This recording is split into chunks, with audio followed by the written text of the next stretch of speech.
اللہ الرحمن الرحیم۔ السلام علیکم ناظرین، ریڈ زون سے میں ہوں علی رضا الوی اور میرے ساتھ موجود ہیں جناب مظہر برلاس۔ خواتین حضرات، آپ کی خدمت میں اسلام حسب سابق حسب روایت پاکستان کے لیے دعا۔ اللہ تعالی ہمارے اس عظیم وطن کو سلامت رکھے، یہ وطن ترقی کرے، یہاں خوشحالی ہو اور اس کی امن و سلامتی کا ضامن خدا رہے۔ کیا خبریں علی رضا الوی صاحب؟ جی، محسن پاکستان، ایٹم بم کے خالق، پاکستان کو ناقابل تسخیر بنانے والے، پاکستان کے دفاع کو مستحکم کرنے والے جناب ڈاکٹر عبدالقدیر خان انتقال فرما گئے ہیں۔ ان کی نماز جنازہ فیصل مسجد میں ادا کی گئی، ان کی تدفین ایچ قبرستان میں ہوئی۔ نماز جنازہ میں وزراء نے، فوج کے نمائندگان نے اور مختلف لوگوں نے شرکت کی۔ ان کے حالات زندگی پر، ان کے پاکستان کے لیے کردار پر بات کریں گے۔ پھر آج وزیراعظم عمران خان نے کہا ہے کہ ملک کا ایک آدمی پیسہ چوری کر کے لندن میں جا کر بیٹھ گئے ہیں اور لوگ اس پر پھول پھینک رہے ہیں۔ ملک میں لیڈرشپ کا بحران ہے اور سب سے بڑا مسئلہ بھی یہی ہے پاکستان کا کہ یہاں لیڈرشپ کا بحران ہے۔ انہوں نے کہا بڑا آدمی اگر چوری کرتا ہے تو وہ NRO مانگتا ہے، غریب آدمی انصاف مانگتا ہے۔ یہ ساری صورتحال پر بات کریں گے۔ وہ رحمت للعالمین کانفرنس جو ہے اس پہ خطاب کر رہے تھے، 10 روزہ جو تقریبات کا آغاز ہے اس پہ خطاب کر رہے تھے۔ اس موقع پر باقی لوگوں نے بھی کچھ خطاب کیا، اس پہ بھی بات کریں گے۔ سالار جمہوریت سابق صدر آزاد کشمیر سردار سکندر حیات خان انتقال کر گئے ہیں، ان پہ بھی بات ہوگی۔ اور بھارت میں سکھوں کو قتل کر کے پاکستان پر ملبہ ڈالنے کا ایک ہولناک منصوبہ جو ہے وہ بے نقاب ہوا ہے، اور وہ منصوبہ بے نقاب کرنے والے خود بھارت کے ایک جرنیل ہیں کہ انہوں نے کہا ہے کہ کلنٹن کے دور میں یہ کس طرح کا منصوبہ بنایا گیا تھا اور یہ بھارت اور بھارتی ایجنسیاں پاکستان کو بدنام کرنے کے لیے کس طرح کے کھیل کھیلتی ہیں، اس پہ بات ہوگی۔ لیکن سب سے پہلے بڑھتے ہیں جناب مظہر برلاس صاحب کی طرف۔ مظہر برلاس صاحب، ڈاکٹر عبدالقدیر خان محسن پاکستان انتقال فرما گئے ہیں، اس تکلیف اور اس دکھ کی گھڑی میں آپ ان کے حوالے سے کیا کہیں گے؟ آج صبح سویرے ان کی موت کی خبر ملی، لیکن ہمارے بدقسمتی سے یہ جب سے سوشل میڈیا آیا ہے، ڈاکٹر صاحب کے حوالے سے کچھ دن پہلے بھی اس طرح کی افواہیں اڑائی گئیں، اور یہ ایک نامناسب رویہ، کسی بھی شخصیت کے لیے نامناسب رویہ ہوتا ہے۔ اس کے گھر کے افراد پر کیا بیت رہی ہوتی ہے اور لوگ اس طرح کی جھوٹی خبریں پھیلا دیتے ہیں۔ ایک تو یہ نہیں ہونا چاہیے۔ اب ڈاکٹر صاحب بالکل محسن پاکستان ہیں، ہر ایک کو جانا ہے، وہ 85-86 برس کی عمر میں اپنے خالق حقیقی سے جا ملے ہیں۔ جی، لیکن انہوں نے جو اس ملک کے لیے کیا وہ تا قیامت یاد رکھا جائے گا۔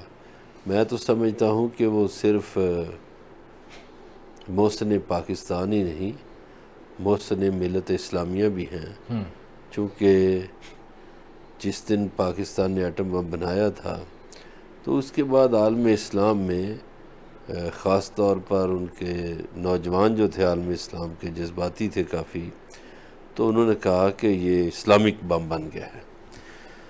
تو ایک حوالے سے صحیح بھی بات تھی کہ کسی بھی مسلمان ملک کے پاس اس سے پہلے ایٹمی صلاحیت نہیں تھی، تو یہ پاکستان میں۔ اب اس میں حکمرانوں کا اگر ہم دیکھیں تو ذوالفقار علی بھٹو کا کردار بہت اہم ہے، اور انہوں نے لندن کے ایک بڑے ہوٹل میں 3 ملاقاتیں ڈاکٹر قدیر سے کی، انہیں راضی کیا، یہ آئے، اور یہ بھی اس لیے چاہتے تھے ڈاکٹر صاحب بھی کہ جب پاکستان 2 لخت ہوا تو بہت سے پاکستانیوں کے دل ٹوٹ گئے تھے۔ صحیح ہے۔ یہ جو MWM کے سربراہ ہیں راجہ ناصر عباس صاحب، ان کے والد تو خبر سن کے ہی ان کی ڈیتھ ہو گئی تھی کہ مشرقی پاکستان الگ ہو گیا۔ تو اس طرح کئی لوگوں نے اس زمانے میں بتایا گیا کہ کئی دن کھانا نہیں کھایا، ایک سوگ کی فضا رہی۔ تو جو پاکستانی نوجوان پڑھ رہے تھے ملک میں یا ملک سے باہر، ان کو بڑا ایک خیال تھا۔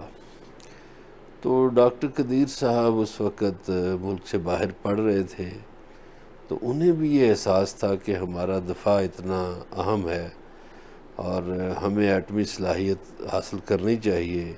اس لیے کہ ہم سے کہیں بڑا ملک جو ہے وہ ہمارا دشمن ہے، تو ہمیں پاکستان کو ناقابل تسخیر بنانا چاہیے۔ مظہر اللہ صاحب اگر آپ اجازت دیں تو جناب ڈاکٹر عبدالقدیر خان صاحب کی اپنے ایک گفتگو اس حوالے سے موجود ہے، تو ہم ان کی یاد میں انہی کی گفتگو آپ کو سناتے ہیں کہ وہ کیسے پاکستان آئے، انہوں نے خود اس کا اظہار کیا ہے۔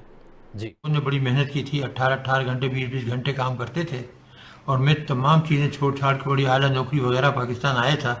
71 کے بعد جو ہمارا حشر ہوا تھا وہ میں کبھی بھول نہیں سکتا تھا، اور میں نے اس وقت یہ پیشکش کی بھٹو صاحب کو کہ میں ایٹم بم بنانے کی صلاحیت رکھتا ہوں، میں انشاءاللہ بنا دوں گا، تو انہوں نے فوری مجھے تمام سہولتیں دے دیں اور مجھے یہ کام جو تھا میرے سپورٹ کر دیا، اور ہم نے بہت ہی کم عرصے میں ماشاءاللہ 6-7 سال کے اندر ہی ایٹم بم بنا لیا، جو کہ دنیا کے لیے ایک معجزہ تھا۔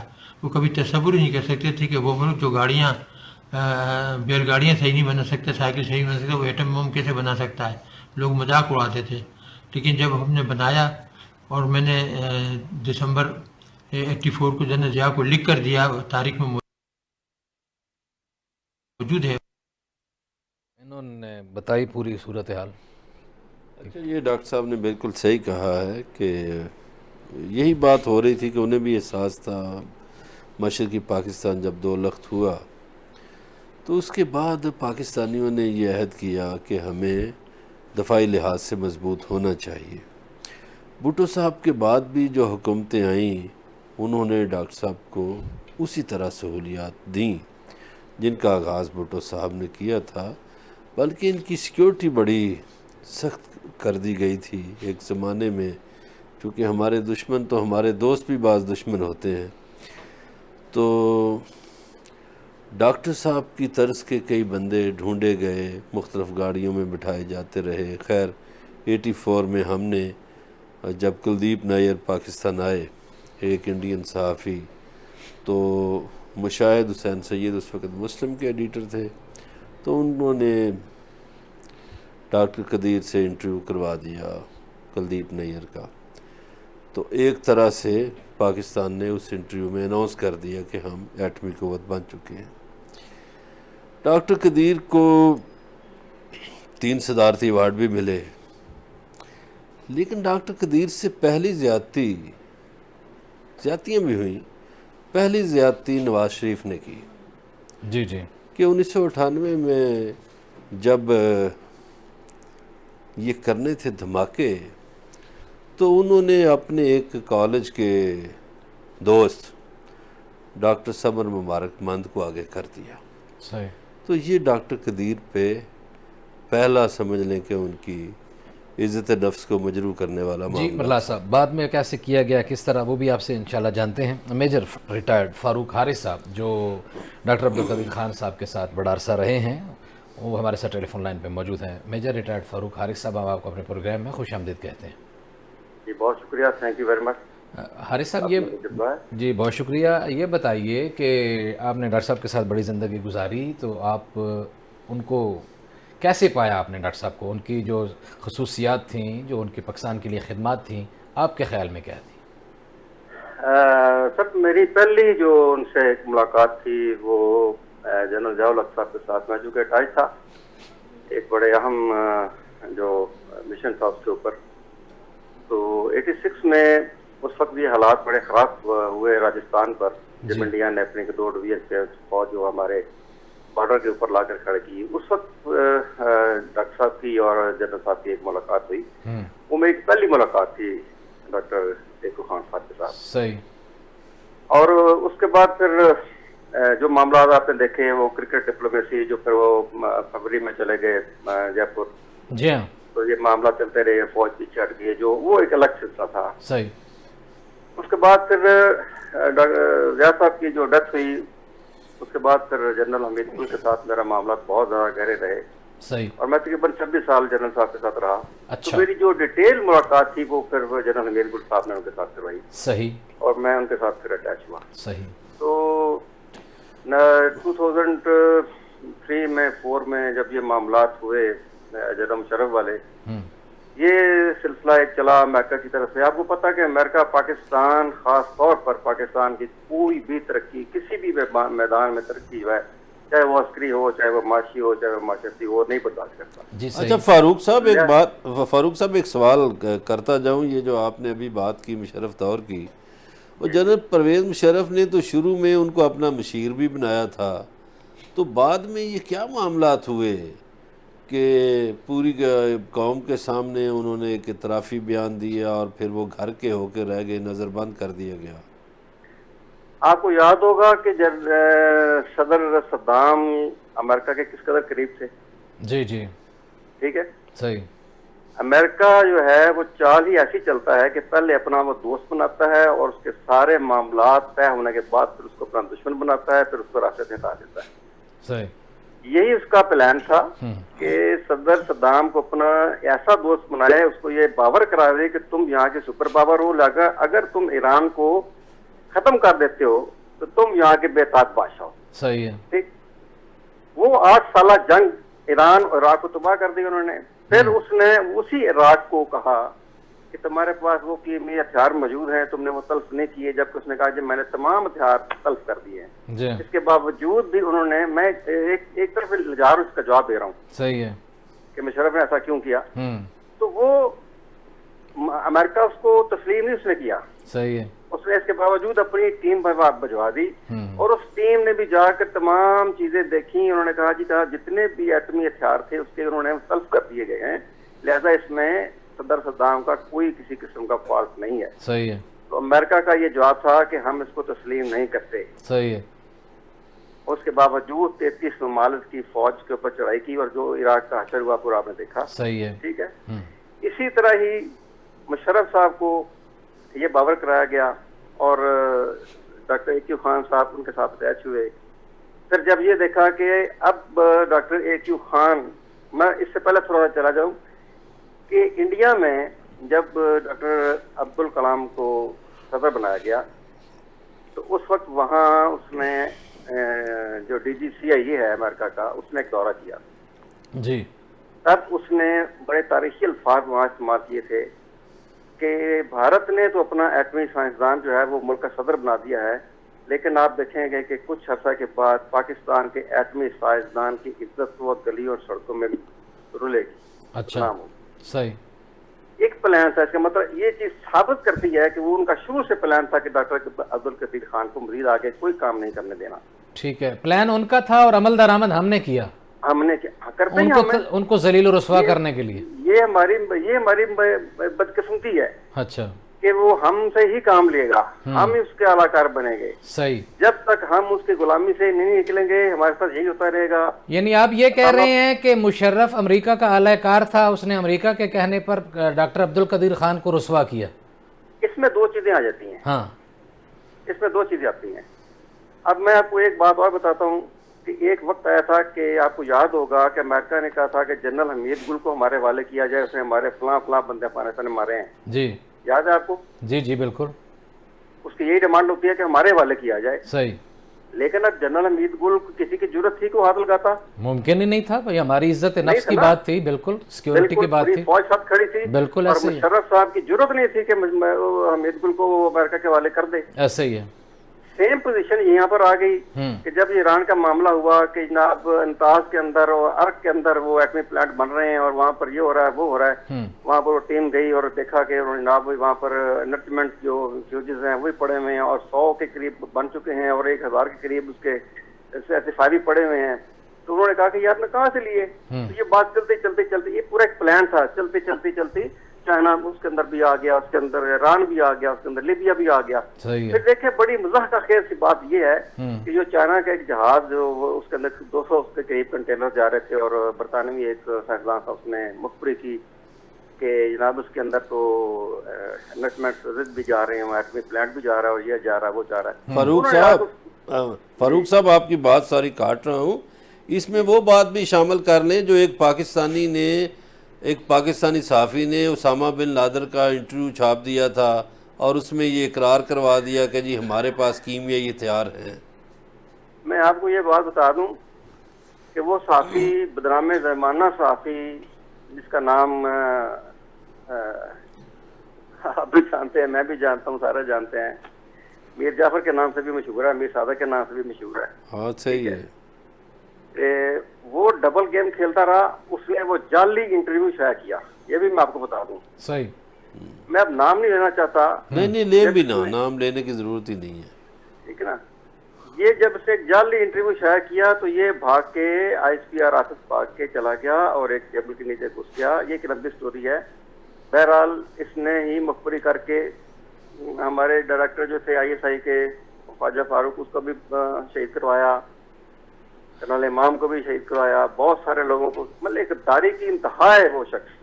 صحیح. لیکن میجر فاروق صاحب, اسی شخص نے اس سے پہلے ایک اور اخبار کے لیے بھی کچھ عرصہ پہلے انٹرویو کیا تھا, اور وہ اسامہ بن لادن کی پاکستان میں پہلی انٹری تھی. وہ انٹرویو کس نے کروایا تھا؟ وہ بھی جعلی تھا یا اصلی تھا, انتظام کیا گیا تھا؟ اسامہ بن لادن تو پاکستان میں تھا ہی نہیں. ہاں, وہ تو افغانستان میں تھا شاید. وہ تو اس واقعے سے بھی کچھ 6-7 سال پہلے شہید ہو گئے تھے, فوت ہو چکے تھے. اچھا. ان کے دونوں کڈنیز جو تھے نا وہ فلاپ ہو گئے تھے. اچھا. اور وہاں پر اندر ہی تورا بورا کے اندر ہی ان کا کوئی علاج وغیرہ ہو رہا تھا. اب مسئلہ یہ تھا کہ اسامہ بن لادن کا ایشو تو ختم کرنا تھا نا کسی طریقے سے. صحیح ہے. ٹھیک ہے. اب ان کی ویڈیوز جو ہے نا, ویڈیوز نہیں آڈیوز ان کی جو ہے نا وہ منظرنامے پر آتی رہتی تھی ہر 2 مہینے بعد 4 مہینے بعد, تاکہ مجاہدین کو ایک حوصلہ رہے کہ اسامہ بن لادن موجود ہیں. امریکہ کو یہ تھا کہ اس کا ابھی تک ٹارگٹ پورا نہیں ہوا تھا. ویسے میرا خیال ہے ہم موضوع سے ہٹ گئے ہیں. وہ بس ڈاکٹر قدیر خان کے حوالے سے کوئی تھوڑی سی گفتگو کر دیں, ہمارے پاس وقت تھوڑا کم ہے. ہمیں کہا جائے میں عرض کرنے لگا ہوں یہ بات کہ جس طرح جنرل حمید گل کو نے کہا کہ ہمارے والے کریں, اس طرح 2 چیزیں پھر ادھر آ جاتی ہیں کہ اگر وہ ڈاکٹر قدیر خان کو حوالے کرتے ہیں تو یہاں پاکستان کے اندر ایک طوفان کھڑا ہو جانا تھا. صحیح ہے. کسی صورت میں بھی نہیں کر سکتے تھے, کیونکہ انہوں نے کوئی ایسے شواہد پیش کر دیے تھے, کوئی ایسے ڈاکومنٹ دے دیے تھے جس پہ ثابت ہو رہا تھا کہ یہ ڈاکٹر قدیر خان نے یہ ساری جو لیکیج کی ہوئی ہے ایٹمی پروگرام کی, اور ایران کو بھی دیا ہے اور لیبیا کو بھی دیا ہے اور شمالی کوریا کو بھی دیا ہے. ٹھیک ہے. پھر انہوں نے باقاعدہ طور پر لکھ کر 12 صفحات پر مشتمل وہ ایک مسودہ جو تھا وہ دیا گیا ڈاکٹر اے کیو خان کو کہ آپ نے یہ ٹی وی پر بیٹھ کے پڑھنا ہے اور یہ آپ نے بتانا ہے کہ یہ مجھ سے غلطی ہوئی ہے, معافی مانگنی اپنے قوم سے. صحیح. تو اس کے پیچھے مقاصد جو 2 نظر آتے ہیں. ایک تو یہ ہے کہ وہ حوالے نہیں کر سکتے تھے. ہمیں کلوزنگ کی طرف, بریک کی طرف جانا ہے, لیکن آپ سے ایک بات صرف پوچھنی ہے. آپ بڑے قریب رہے, سارے معاملات کے آپ عینی شاہد بھی رہے, بہت سارے معاملات میں کسی نہ کسی طرح وابستہ بھی رہے.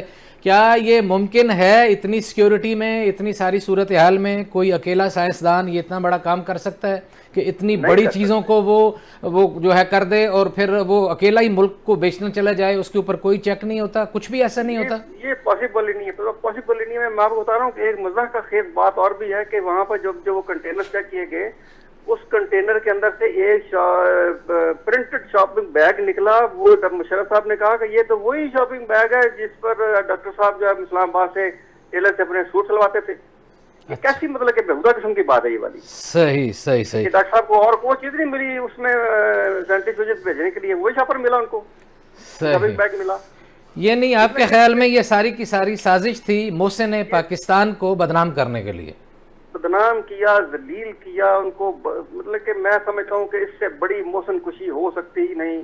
اور سب سے بڑے افسوس اور دکھ کی بات یہ ہے کہ آپ کو یاد ہوگا کہ جب مشرف نے جسٹس افتخار چودھری کو نکالا تو پوری قوم نکلی, پورے بھوکا نکلے, رستے بند ہو گئے, بلاک ہو گیا, طوفان مچ گیا ملک کے اندر. صحیح جناب. مجبوراً وہ کرنا پڑا. لیکن جب قدیر خان کو جب بند کیا تو اس کے لیے کوئی قوم کا بندہ نہیں نکلا. یہ ڈاکٹر صاحب نے مجھے کہا, ایک دفعہ مجھے کہا اور رو پڑے ڈاکٹر صاحب کہتے ہیں کہ مجھے افسوس ہے کہ میں نے اس قوم کے لیے کیا. میجر ریٹائرڈ فاروق حارث صاحب, ہم آپ کے شکر گزار ہیں کہ آپ نے ہمارے لیے وقت نکالا. اس موضوع پہ بھی بات کریں گے. ڈاکٹر عبدالقدیر خان کے جانے کے کچھ دن پہلے کے کچھ خطوط بھی سامنے آئے ہیں, وہ بھی ان پہ بھی بات کی جائے گی. ہمارے ساتھ رہیے گا, ملتے ہیں بریک کے بعد.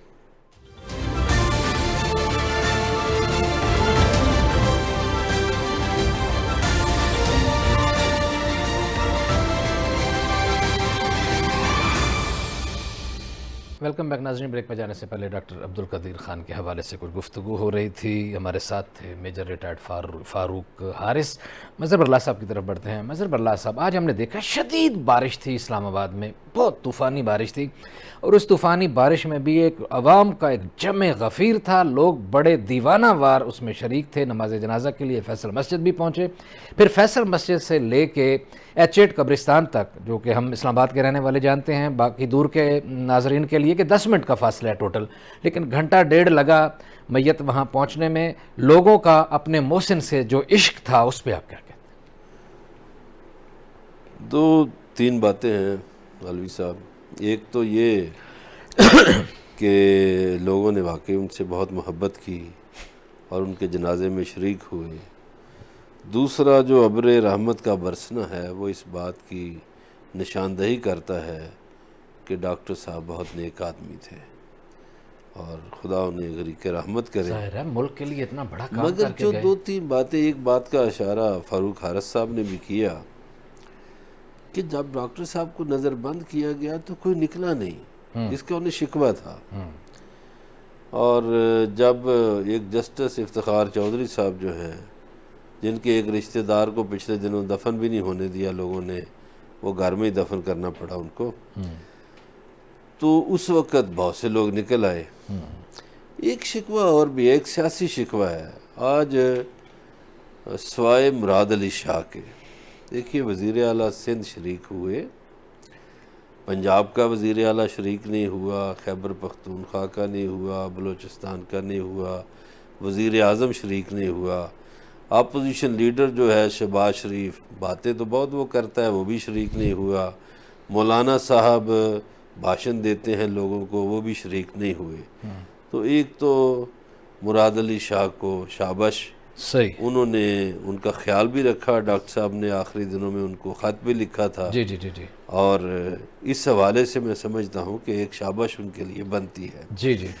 سیاسی شکوہ یہ ہے کہ ڈاکٹر صاحب نے ایک پارٹی بھی بنائی تھی, تحریک تحفظ پاکستان. تو ڈاکٹر صاحب کے امیدواروں کو ڈاکٹر صاحب سمیت ہمارے لوگوں نے ووٹ نہیں دیے. جی, چونکہ ہمارے لوگ امیروں کو ووٹ دیتے ہیں, ہمارے لوگ مافیاز کو ووٹ دیتے ہیں, تو ڈاکٹر صاحب جیسے ٹائم کی بڑی شریف کمی ہے آدمی ہمیں. کو نہیں ووٹ ملا. جی بالکل صحیح, بالکل صحیح فرما رہے ہیں. اسی حوالے سے کہ ڈاکٹر صاحب نے جدھر اشارہ کیا مظہر برلا صاحب نے, ڈاکٹر صاحب نے مراد علی شاہ کو ایک خط بھی لکھا اور اس خط میں کچھ شکوے بھی کیے, کچھ تعریفیں بھی کیں. اس حوالے سے بات چیت کے لیے ہمارے ساتھ ٹیلی فون لائن پہ موجود ہیں چیف رپورٹر اسلام آباد جناب انتظار حیدری صاحب. انتظار حیدری صاحب, ہم آپ کو اپنے پروگرام میں خوش آمدید کہتے ہیں. بہت شکریہ علوی صاحب. حیدری صاحب, 2 خطوط بیک وقت ہیں کیونکہ ٹائم کی قلت ہے. تو ایک تو خط جو مراد علی شاہ کو لکھا جناب نے, وہ اس خط کے حوالے سے اس کے کیا مندرجات تھے وہ بھی کوئی تھوڑے سے بتا دیجئے. اور ایک ڈاکٹر صاحب نے ایک علیحدہ اپنا جو کالم لکھتے تھے اس انداز میں بھی ایک تحریر لکھی, اس کے کیا مندرجات تھے ذرا ہمیں بتا دیں. دیکھیں, جو وزیر اعلیٰ سندھ کو انہوں نے خط لکھا اس میں انہوں نے کہا کہ وہ وزیر اعلیٰ سندھ کے مشکور ہیں کہ انہوں نے مشکل ترین وقت میں ان کا ساتھ نہیں چھوڑا اور ان کی خیریت انہوں نے دریافت کی.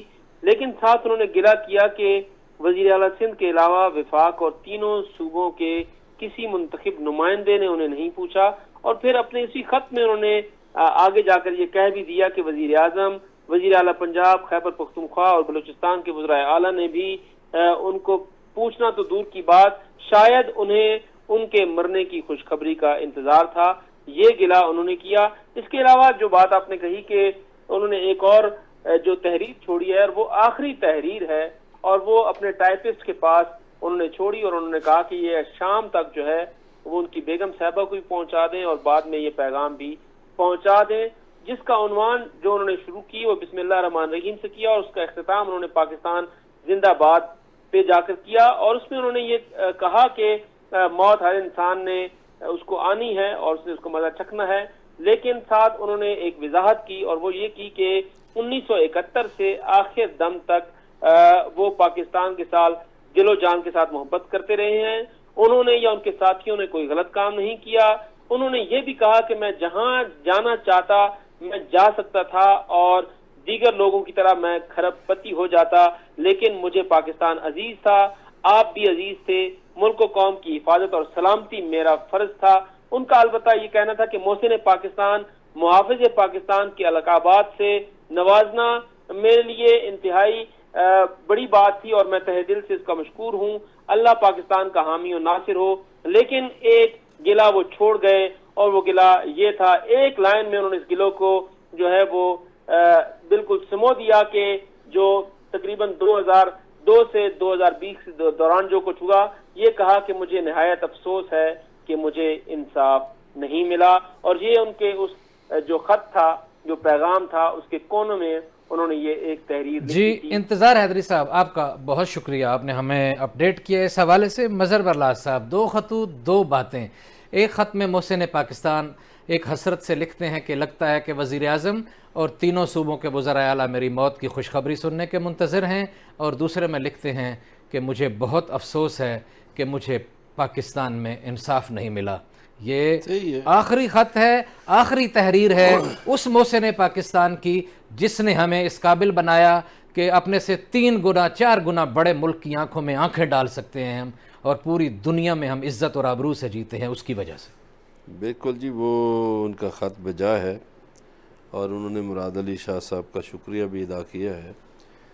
باقی لوگوں نے تو دیکھے جن کے بارے میں انہوں نے اشارہ کیا، وہ تو ان کے جنازے میں بھی شریک نہیں ہوئے۔ جی جہاں تک انصاف نہ ملنے کی بات ہے تو انصاف تو یہی تھا کہ ان کی عزت و تکریم کی جاتی، صحیح، لیکن یہاں ان کی عزت و تکریم اتنی نہیں ہو سکی جتنی ہونی چاہیے تھی۔ مظہر برلاس صاحب مجھے بریک کے لیے کہہ رہے ہیں، لیکن میں چاہتا ہوں کہ ایک جملہ آپ اس میں بھی سمو دیں، پھر آگے ہم نے کسی اور ٹاپک پہ جانا ہے کہ ایک عجیب و غریب بات ہوئی۔ وزیر اعظم عمران خان نے ٹویٹ کیا کہ انہوں نے وصیت کی تھی کہ مجھے فیصل مسجد میں دفن کیا جائے۔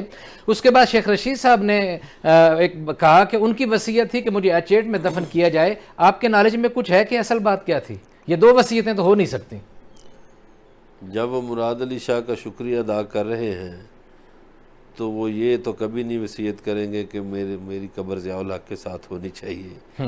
جب وہ بھٹو کا شکریہ ادا کر رہے ہیں تو اس وقت اس کے بعد تو یہ سوال ہی نہیں پیدا ہوتا کہ ڈاکٹر صاحب ایسی وصیت کریں کہ مجھے ضیاء الحق کے ساتھ نہیں، لیکن فیصل مسجد بڑی وسیع ہے، کسی اور کنارے میں بھی دفن ہو سکتے ہیں، ضروری نہیں لیکن کہ ضیاء میرا الحق کے خیال ساتھ ہے ہی ہو۔ کہ ڈاکٹر صاحب بڑے اصولوں والے آدمی تھے، انہوں نے ایسی بات نہیں کی ہوگی فیصل مسجد والی، صحیح، انہوں نے قبرستان میں ہی جانا پسند کیا۔ جی، لیکن اسی طرح جیسے حارث خلیق صاحب ان کے بڑے، فاروق حارث صاحب ان کے بڑے قریبی تھے، ان کے ڈاکٹر صاحب کے قریب رہنے والے کچھ لوگوں نے بتایا کہ ڈاکٹر صاحب کی خواہش تھی کہ انہیں فیصل مسجد میں دفن کیا جائے، لیکن اگر فیصل مسجد میں دفن کرنے کی اجازت نہ دی جائے تو پھر H8 قبرستان میں لے جایا جائے۔ بات چیت کا سلسلہ جاری ہے، ہمارے ساتھ رہیے گا، ملتے ہیں ایک بریک کے بعد۔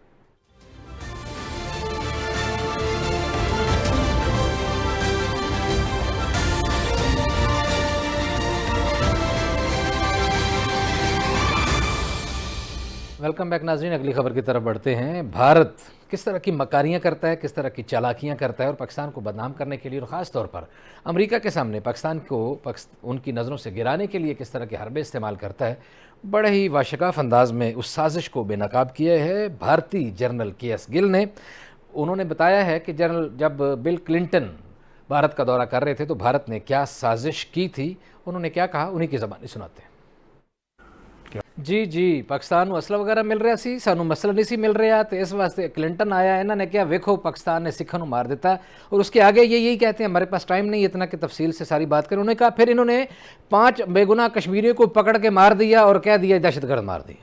ایک دو ہم نے کل بات کی تھی کہ کشمیر میں ایک سکھ جوڑے کو مارا گیا ہے اور مسلمانوں پہ ڈالنے کی کوشش کی ہے، سازش کی ہے۔ صحیح ہے، یہ سازشیں یہ آج کی نہیں کر رہے، وہ ٹرین کا دھماکہ بھی لوگوں کو یاد ہے، پھر پلوامہ والا ایکٹ بھی یاد ہے، بھارتی پارلیمنٹ کے باہر بھی ایکٹ یاد ہے۔ تو انڈین گورنمنٹ یا انڈین ریاست ہمیشہ یہ کوشش کرتی ہے کہ خود اقلیتوں کو لڑا کے، یعنی ایک اقلیت کو مروا کے خود مار کے دوسری پہ ڈال کے اور ملبہ جو ہے وہ پاکستان پر ڈالا جائے۔ یہ ان کا وتیرہ ہے پرانا، اس صحیح، پہ وہ چل رہے ہیں. ہاں جی اچھا، تو یہ اچھا کیا آپ نے ایک انڈین جرنیل جو ہے جسٹس جنرل گل جو ہے جی ہاں اس کی زبان سے سنا دیا. ہاں، اور لوگوں کو پتہ چل جائے کہ یہ کیا کرتے ہیں. جنرل صاحب نے خود ہی بتا دیا. اچھا جناب، سالار جمہوریت سابق صدر آزاد کشمیر سردار سکندر حیات خان بھی آج انتقال کر گئے. یہ بھی سانحہ آج ہی رونما ہوا. ہاں، یہ آج ان کا جنازہ تھا. جی ہاں، آج جنازہ تھا، تدفین. کوئی 11 بجے کوٹلی میں ہوا، پھر اس کے بعد ایک جنازہ ان کے گاؤں میں ہوا. بڑی خدمات ہیں سردار سکندر حیات خان کی، اس لیے کہ ایک تو مجاہد اول سردار قیوم کے ساتھ ان کا بڑا ساتھ رہا. پھر یہ جو 3 کردار ہیں نا کشمیر میں، مجاہد اول، غازی ملت اور یہ سالار جمہوریت، یہ بڑے رہنما کردار ہیں. درست ہے. سردار سکندر حیات خان آزاد کشمیر کے صدر بھی رہے، وزیر اعظم بھی رہے، بڑے اصول پسند سیاستدان تھے اور لوگ ان سے والہانہ محبت کرتے تھے. آج ان کے جنازے میں کشمیر کی تمام قیادت شریک ہوئی، درست ہے. اور اس میں وہاں کے صدر بھی شریک ہوئے، وزیر اعظم بھی شریک ہوئے، اور مسلم کانفرنس کے صدر جو ہیں سردار عتیق احمد خان وہ بھی شریک ہوئے. صحیح. آزاد کشمیر حکومت نے 3 دن کے لیے اپنا پرچم جو ہے وہ سرنگوں کر دیا ہے اس سوگ میں. سوگ کا اعلان کیا. تو پاکستان حکومت نے ڈاکٹر قدیر خان کے سوگ میں کیا ہے پرچم سرنگوں. جی ہاں، انہوں نے 1 دن کے لیے کیا ہے، انہوں نے 3 دن کے لیے. آج ہمارا، بلکہ میں تو یہی کہوں گا، آج ہمارا سارا پروگرام انہی حادثات کی نظر ہو گیا جی کہ ہمیں ایک کشمیر کے مجاہد چلے گئے، ایک محسن پاکستان بلکہ محسن ملت اسلامیہ چلے گئے جو مسلمانوں کے ہیرو تھے، اور انہوں نے پاکستان کے لیے، دونوں شخصیات پاکستان سے محبت کرتی تھیں، دونوں کی محبتیں لازوال تھیں. ایک کا احسان بھی ہے. جی جی بالکل صحیح ہے جی. یہ دونوں عظیم شخصیات تھیں. ایک کا کشمیر کا اس کے لیے بڑا کام تھا، دوسرا پاکستان کو مضبوط بنانے کے لیے، پاکستان کو محفوظ بنانے کے لیے بڑا کردار تھا. آج اتنا ہی. آپ سے ملاقات ہوگی اگلے پروگرام میں. اپنا خیال رکھیے گا. اللہ نگہبان.